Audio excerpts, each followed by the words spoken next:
2015 අවුරුද්දේ ප්‍රශ්නේ බලන්න ළමයි මේ සරල අනුවර්තිත චලිතයේ යෙදෙන වස්තුවක විස්ථාපනයේ කාලය සමග වෙනස් වන ආකාරය මෙන්න මේ විදියයි කියලා දීලා තියෙනවා.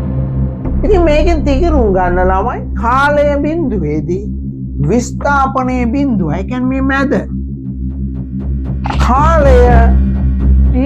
කාලය T බෙදීම 4 වෙනකොට තමයි යමි කොනට යනවා. ආපහු T බෙදීම 2 ඒ කියන්නේ වටක භාගයක් ආවර්ත කාලෙන් භාගයකදී මැද ළමයි ඍණ වෙනවා. ඒ නිසා මෙතෙන්ට යනවා. ආපහු T කාලෙදී මෙතෙන්ට එනවා. ඉතින් ඔන්න ඔහොම එකක් තමයි මේ තියෙන්නේ. මොකක්ද අහන්නේ? කාලය සමග චාලක ශක්තිය. ළමයි චාලක ශක්තිය මේ බලන්න දෝලන කේන්ද්‍රේ අපි දන්න එතනදී වේගය වැඩි. එන වේගය වැඩි නම් චාලක ශක්තිය එතනදී වැඩි. මේ බලන්න වට කාලක් යනවා. T බෙදීම 4.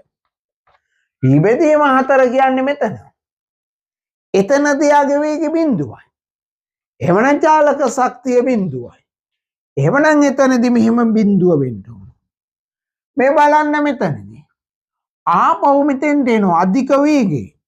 ඒ නිසා මේ වෙලාවේදී ආපහු චාලක ශක්තිය වැඩි.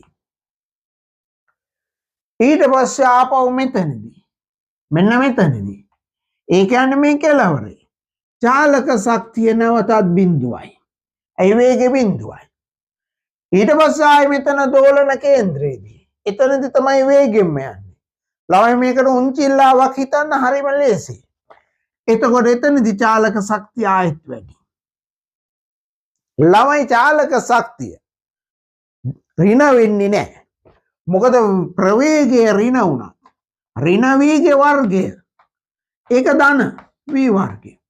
ඒ නිසා චාලක ශක්තිය වෙන්නේ ධනාගයන් විතරයි. ඒ නිසා ඔන්න ඔහොම ප්‍රස්ථාරයක් එන්න ඕනේ. ඉතින් අපි දන්නවා මේ අතරමැද අගයන් අරගෙන අපිට සුළු කරලා බලන්න පුළුවන්. හරි එහෙම බැලුවාම එන්නේ ඔන්න ඔය වගේ ප්‍රස්ථාරයක්. මේක තමයි ළමයි චාලක ශක්තිය. මේකේ වේගය ආවනම් ළමයි වේගය මෙන්න මේ විදිහ ප්‍රවේගය ආවනම් ඔන්න ඔය විදිහට එන්නේ. හරිද? අර ප්‍රවේගය ඍණ වුණාට චාලක ශක්තිය ධන වෙන්න ඕනේ. ඒ නිසා ළමයි මේකේ පිළිතුර වන්නේ අංක 1. පිළිතුර 1.